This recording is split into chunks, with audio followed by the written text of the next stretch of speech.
Saya pikir karena masih ada paham yang mendominasi ya, kalau kekuasaan menyatukan tentu awal dan akhir pun hanya satu.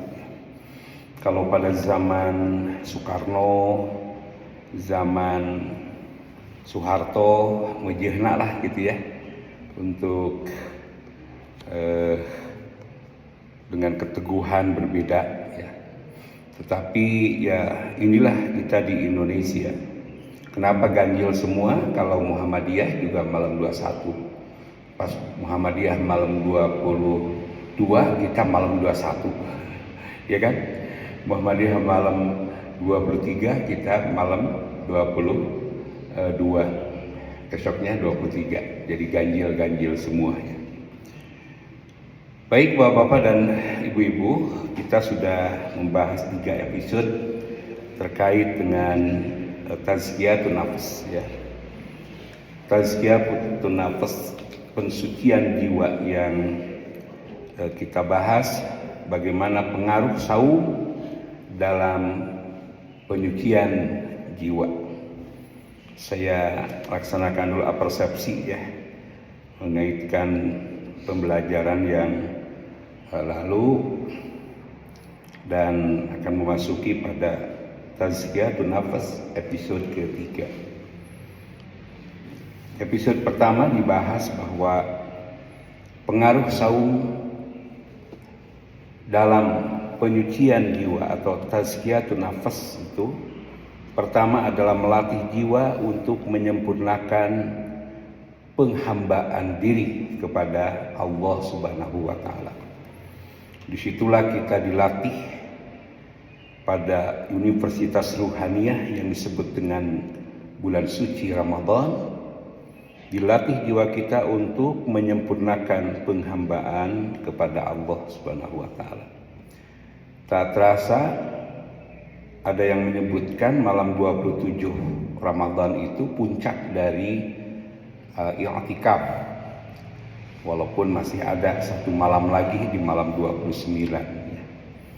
Bahkan Imam Al-Ghazali menyebutkan di malam puncak 27 Ramadan, disitulah puncaknya para malaikat yang membuat sempit dunia ini.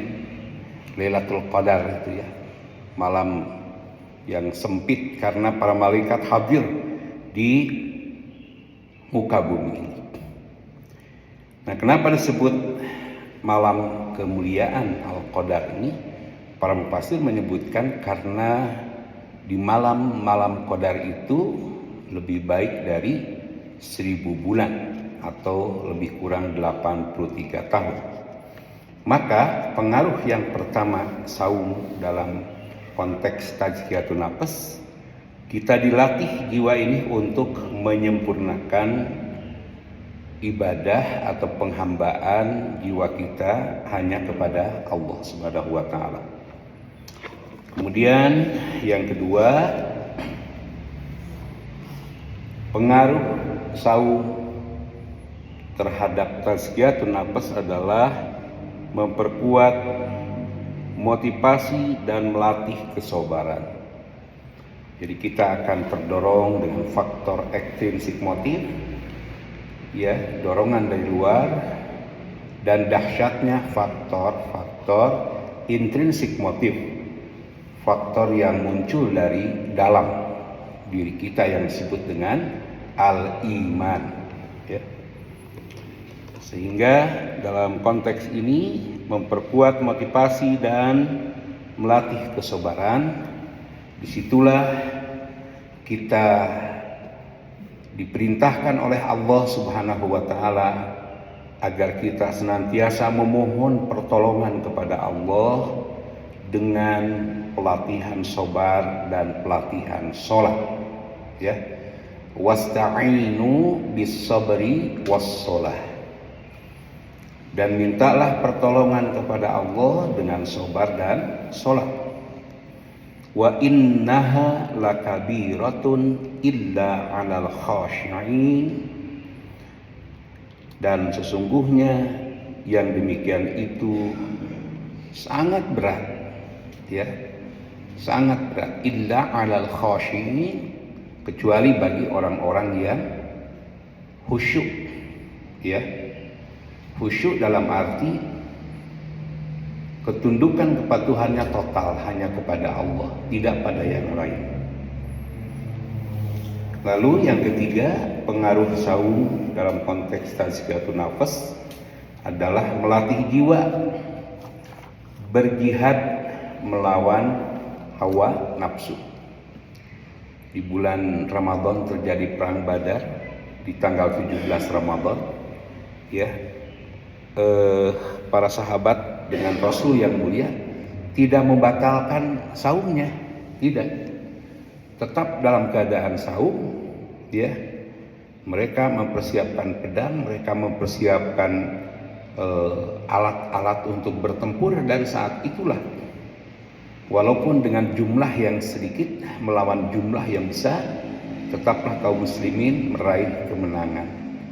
Usai dari pertempuran itu, Nabi menyatakan baru saja kita menghadapi pertempuran yang kecil dan menghadapi pertempuran yang teramat sangat besar.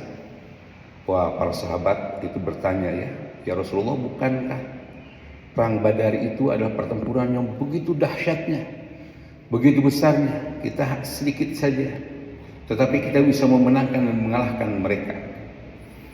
Pertempuran apa lagi ya Rasulullah yang kau nyatakan kita akan hadapi musuh yang teramat sangat besar?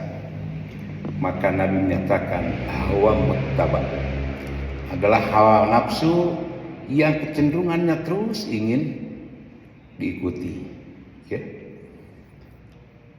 Jadi kalau sudah masuk kepada hawa muttaba, ya, keinginan yang didominasi oleh nafsu ammarah, ya, nafsu ammarah, maka disitulah kita akan tersiksa, kita akan terjajah, ya. Orang maju nggak enak, gitu kan, sampai di sebuah tempat di perkampungan, karena memang pendidikan agamanya kurang, melihat orang punya motor baru, waduh, rasanya nggak enak hatinya. Lihat orang beli kulkas, nggak enak juga. Sampai konon katanya ada seorang istri yang merajuk kepada suaminya, masa tetangga kita punya kulkas baru yang pintunya 2, katanya. Masa kita tidak punya? Kata suaminya, ya kita belum punya uang lah. Sakitlah dia, ya. Begitu sakit dibawa ke rumah sakit, begitu di ronsen itu apa yang ada? Gambarnya, gambar kulkas itu dalam dirinya itu, ya. Gambar kulkas. Kenapa katanya jadi gambar kulkas? Oh, saya sakit karena melihat tetangga punya kulkas baru. Saya melihat. Ya, saya pikir hal-hal yang seperti itu akan merusak hal-hal yang merasuk ke dalam diri kita, ya. Maka pengaruh saum dalam kehidupan kita, dalam upaya tazkiyatun nafas, adalah melatih jiwa kita berjihad. Berjihad itu asing, gitu kan, ya. Kalau disebutkan jihad, kadang orang konotasinya sudah nggak bagus, ya, nggak bagus. Yang terbayang dengan jihad itu bagaimana Iran sekarang, ya, membombardir pangkalan tempur Amerika Serikat yang ada di Arab Saudi, ya, di tempat-tempat dihancurkan, ya, dengan Israel. Karena itulah Israel dengan Amerika itu iblis terbesar di muka bumi ini. Medina lah dibombardir di situ, ya, karena setan dan iblis terbesar yang tidak suka terhadap Palestina, tidak suka terhadap Islam, ya. Dan mudah-mudahan pertempuran ini akan menjadi sebuah contoh yang begitu hebat bagaimana didikan jihad melawan nafsu, didikan jihad yang semata-mata aish kariman au mutsyahidan, hidup penuh kemuliaan atau mati syahid, gitu, ya. Mereka orang-orang muslim, orang mukmin, tidak melihat mazhab, tidak melihat kepentingan apapun selain untuk li'ala'i kalimatillah yang ulia, selain untuk menegakkan la ilaha illallah dan membela umat Islam. Di dunia ini kan tumbuh kembang bagaimana Sunni dengan Syiah, gitu ya. Dua mazhab yang secara akidah ada hal-hal yang berseberangan. Tetapi tidak bagus dan tidak tepat kalau Iran yang notabene mayoritas di situ adalah mazhabnya mazhab Syiah, lalu membela Palestina. Muncullah opini-opini karena itu adalah Syiah, maka terjadilah hal-hal yang pembengkokan niat, begitu kan, salah besar, walaupun itu muncul dari ustadz, ulama, nggak benar itu. Yang jelas bahwa sebagai upaya jihad yang sudah terlatih jiwa raganya karena beriman kepada Allah, mati itu sebuah kerinduan, syahid. Coba perhatikan oleh kita, bala tentara wadia balat, tentara Amerika yang berada di tempat-tempat pertahanan di arena Arab Saudi, misalkan ya, di Qatar, di Oman dan di beberapa tempat yang di sana, begitu dibombardir itu mereka kocar kacir tuh sampai menangis, gitu kan ya, menangis takut mati sia-sia. Kalau orang Islam, begitu Imam Khamenei itu meninggal, muncullah kader-kadernya dan muncul pemimpin yang begitu hebat. Untuk apa? Melawan kezaliman, ya, melawan kezaliman. Dan tentu di bulan suci Ramadan ini tentu kita harus disisipkanlah doa di malam-malam qadar untuk Aidul Islam wal Muslimin, kemenangan umat Islam, kemenangan menjaga marwah kaum muslimin, ya, khususnya untuk Palestina yang berjuangkan sekarang ini. Banyaklah bantuan-bantuan dari negara-negara yang lain untuk Iran, ya. Kita doakan semoga Allah Subhanahu wa taala memenangkan kaum muslimin, memenangkan orang-orang yang beriman, dan Allah pun menjaganya, ya. Baik, nah karena itulah kita di bulan suci Ramadan ini dilatih bagaimana jiwa berjihad melawan nafsu ammarah yang dimaksud, ya, nafsu yang menggelincirkan kepada hal yang tidak baik. Beda dengan lawannya adalah nafsu mutmainnah. Ya ayyatuhan nafsul mutmainnah irji'i ila rabbiki radiyatan maradiyah fadkhuli fi ibadi wadkhuli jannati. Bahwa nafsu mutmainnah itu kecenderungannya kepada hal-hal yang baik, dan Allah memanggilnya, wahai hamba-hambaku yang menjaga dan mengkondusifkan nafsul mutmainnah, irji'i ila rabbiki radiyatan maradiyah, kembalilah kalian untuk menggapai keriduan Allah, masuklah kalian ke dalam surgaku, kata Allah Subhanahu wa taala, karena ridhoku dan karena amalmu yang begitu indah. Itu nafsu mutmainnah yang kecenderungannya adalah kepada amal-amal salih, ya, amal-amal kebajikan. Alhamdulillah, Bapak-bapak dan ibu-ibu, di malam ke-26 tadi kita terus istiqomah 10 malam terakhir itu untuk tahajud, ya, qiyamul lail, dilaksanakan berjamaah, ya. Kalaupun ada yang munfaridan tidak apa-apa, menghidupkan. Alhamdulillah kita memfasilitasi dengan imam di Masjid Al-Ihsan Darul Hikam ini, nikmat, ya, hingga sholat juga kita khusyuk dan khudu. Saya pikir itu pelatihan untuk menggapai nafsul mutmainnah, begitu syarat dalam kehidupan tumbuh kembangnya jiwa kita. Kemudian yang keempat, sampaikan bagaimana pengaruh saum dalam konteks tazkiyatun nafs, yakni mengenal kadar kenikmatan, ya. Di sini hubungannya dengan syukur nikmah, abdan syakuro. Betapa nikmatnya kita berkumpul di masjid, sudah i'tikaf sambil ngantuk, tapi kita melawan sedemikian rupa rasa kantuk itu ya dengan hadir di majelis ilmu. Wah, luar biasa, dahsyat.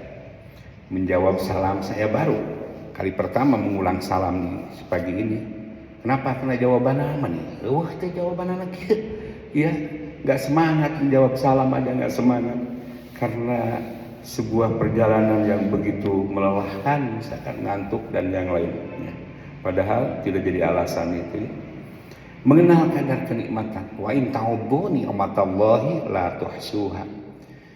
Jika kita menghitung-hitung nikmat yang Allah anugerahkan kepada kita ini takkan terhitung gitu. Ya.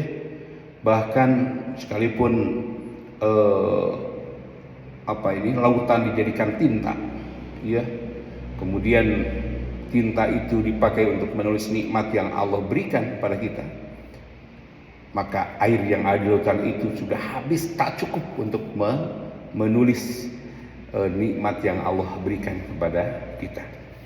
Nah, itu episode pertama dan episode kedua. Maka episode ketiga dalam bulan Ramadan ini saya ingin sampaikan, setelah kita beribadah kepada Allah, penghambaan diri kita, lalu semangat support ya terhadap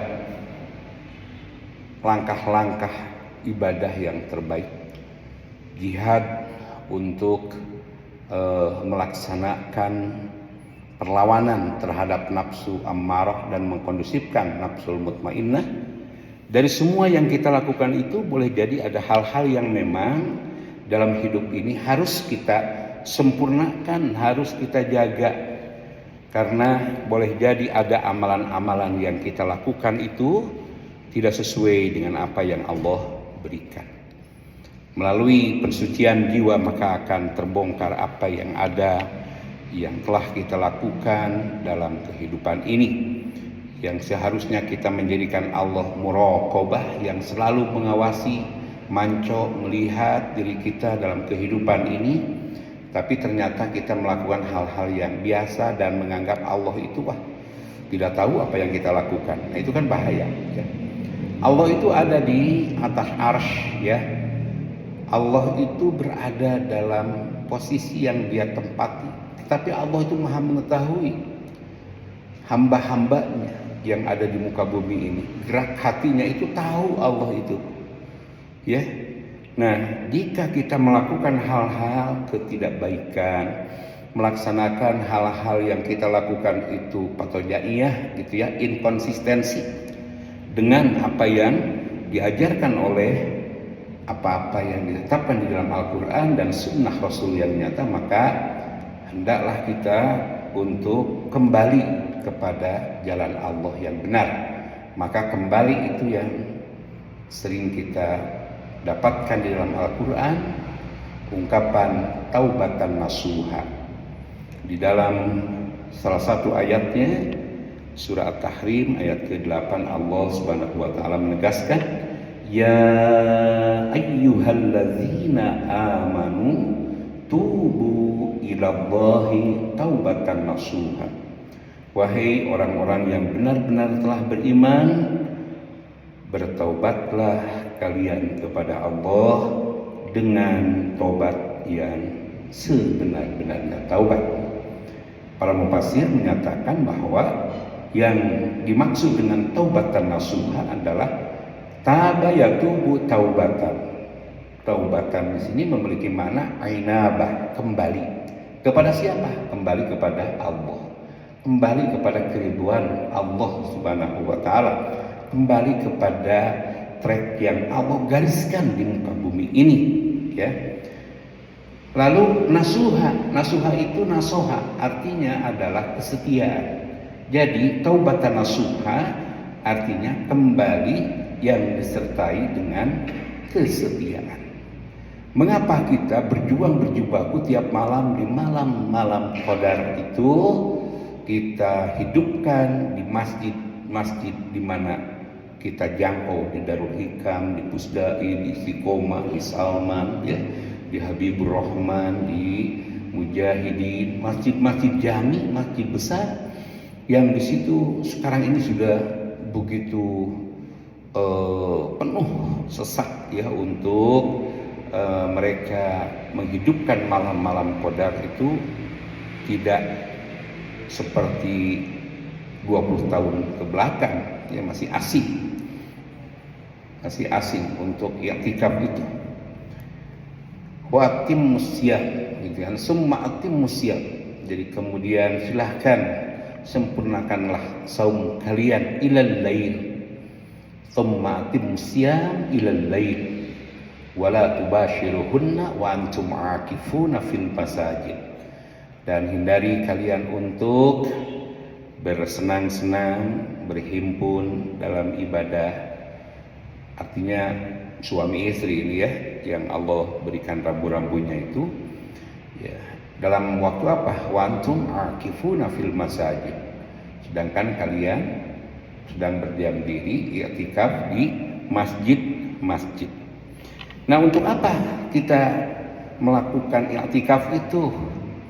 Apakah karena ada iming-iming pada malam-malam qadar itu, malam penuh dengan kemuliaan, malam yang telah Allah tetapkan, malam yang penuh sesak karena para malaikat turun ke muka bumi ini? Yang dimaksud adalah bagaimana kita melaksanakan ibadah di malam-malam qadar itu dengan semata-mata mengharapkan keridhaan Allah, mendapatkan pahala atau Lailatul Qadar itu urusan Allah ya, tidak menyandarkan bahwa saya melaksanakan tahajud itu karena ingin mendapatkan Lailatul Qadar. Tidak usah ya, tidak usah, karena Allah Maha tahu kepada siapa Lailatul Qadar itu dianugerahkan, yang disebut oleh Allah khairum min alfi syahr, di mana satu malam itu, malam yang mana juga kita tidak tahu. Apakah malam ke-21, apakah malam ke-20, apakah malam ke-23, 25, 27, ya, 29, kita tidak tahu. Apa yang harus dibahanakan? Semangat kita untuk bertaubat kepada Allah. Taubat dalam arti bukan sekedar kita mohon ampunan atas perilaku yang tidak benar yang pernah kita lakukan ya di hadapan Allah Azza wa Jalla. Bukan hanya itu, tetapi tabayatubu taubatan ay ma'nahu ainabah, kembali ke jalan yang benar, nasuha yang disertai dengan kesetiaan, yakni menjadikan pembenahan terhadap diri kita, tazkiyatun nafas secara holistik, secara kafah ya.